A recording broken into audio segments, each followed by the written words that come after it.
Hello, and yeah, this is not a true first reaction because I actually already reacted to this episode, but my microphone was muted. I didn't turn it on, so I've already watched the entire episode. So I'll just start from this point for this. And because before this, the Sango scene we got with her standing in front of the line, at the back of the line, I guess technically, was fun and all that. But the episode really didn't really wrap up like to become like good until this point. So that's why I'm starting from here. Because Sango is pretty fun. Seeing her just being like, oh, I want these cookies. And or like they're like steamed something, right? I actually looked up to see like, oh, I've heard about something like this. So I looked it up and it was manju. It's the thing that I thought of. The scene. It's like, no.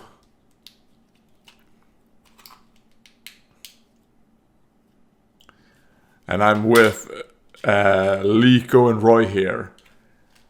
You know, of course, it's limited food item, like I guess limited per day. Eat it.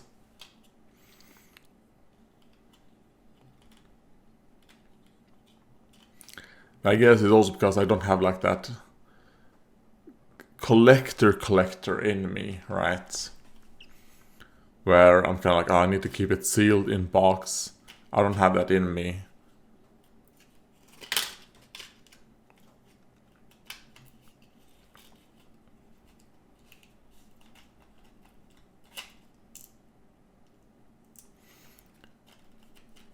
Yeah. And I think right here, I think both of you have the right idea. I think you should do in situations like this, that would be smart for them, is that, yeah, Liko calls Freed or to get some help, while Roy kind of goes in first to delay. And then Liko can join in to help.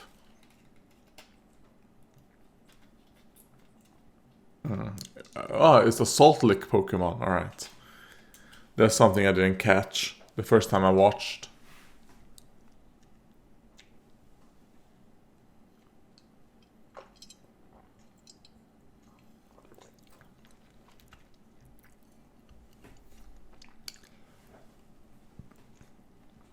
She's like, oh shit. But this is good for Liko and Roy because of type matchups, right?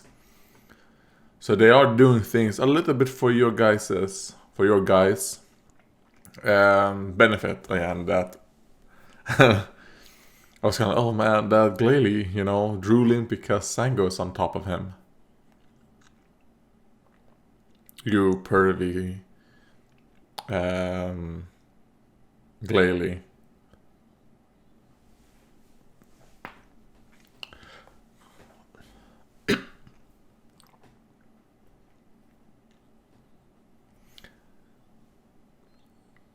And it's pretty cool seeing her use more moves. But yeah, against a Garganackle, a quick attack might not be the best offensive move. I think it's still a great utility and defensive move to have.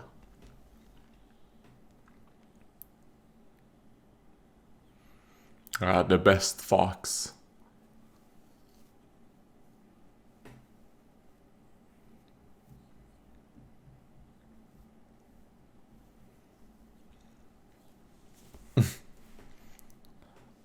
Like, make sure you don't get hit by salt pickling, because that residual damage is insane. But I don't think, does salt pickling stop you from switching? I don't think so, right? So because that's something that's like a negative, quote unquote negative on salt pickling, in comparison to like Infestation, Whirlpool, and those other damage over time moves.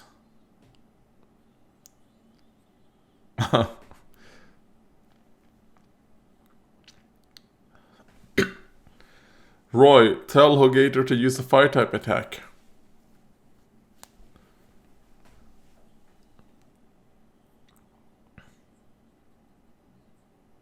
Yes, the power of fire type. And that little comedy right there.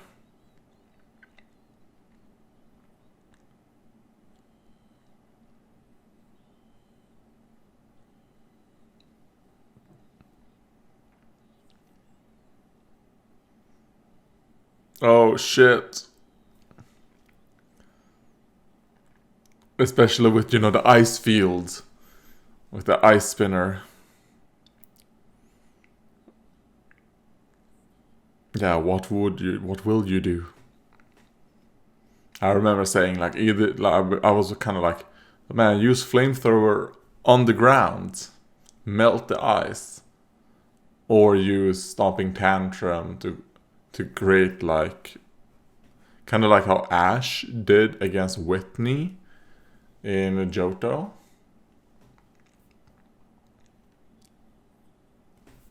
And that's why Quick Attack is one of the best attacks. Not necessarily just to deal damage, but to get out of situations. And then, yeah.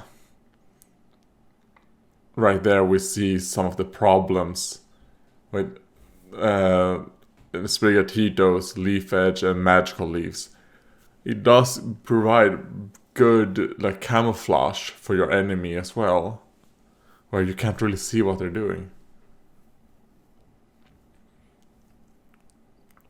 So you being able to use it as like a smoke screen goes both ways.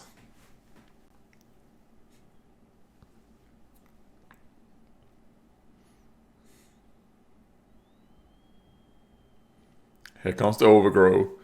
And I guess what they showed right there, maybe the salt pickling disappeared.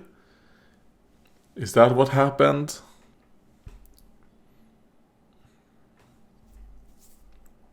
Because I was always wondering, like, oh man, how are they gonna show, the residual damage of salt pickling on Sprigatito? Are we gonna see it grow? But I just noticed now on the second viewing that they like disappeared when it used like an overgrowth boosted magical leaf. Yeah, and instead of what I thought making grooves like trenches, he made like an ice wall.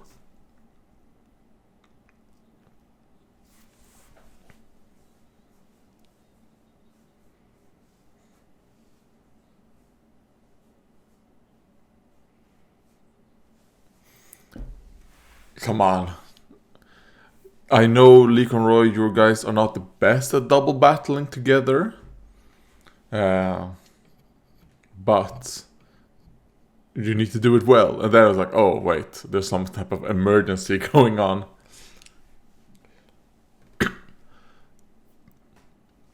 And I have a feeling that this right here is kind of like a trick where they kind of like want Lee Conroy to hear this information.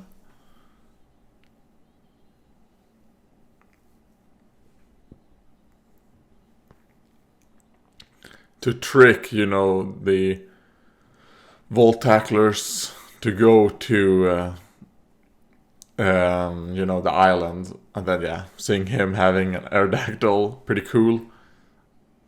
Even though I will say his Aerodactyl is a lot darker. And also, the head looks way bigger. Maybe that's always how Aerodactyl looked. I mean, I haven't seen an Aerodactyl in so long.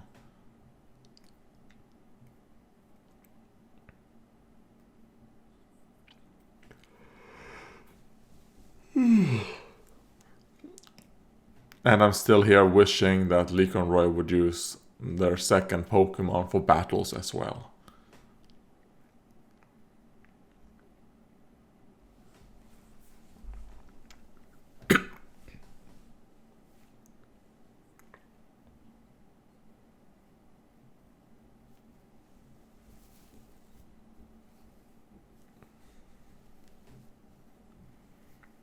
Yeah, so let's go to the tower.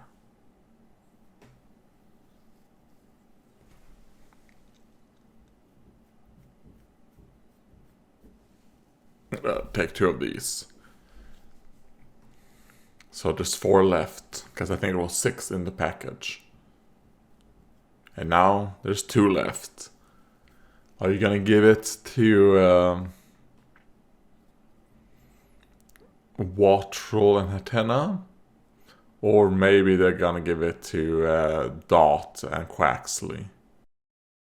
Yeah, and that was episode 43.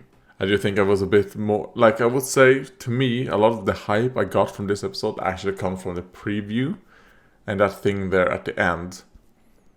I don't really like how the battle ended with them, being like, oh shit, we need to go. But also the fact that, well, this is just a setup episode, so they're setting up, the rematch or like the continuation of their battle in episode 44. So I'm a bit more okay with that.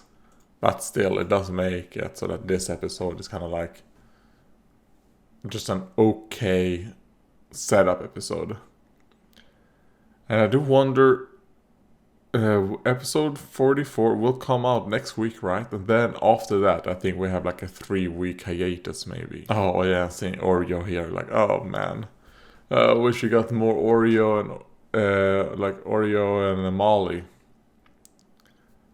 Maybe we could have seen them in their swimsuits in this episode, huh?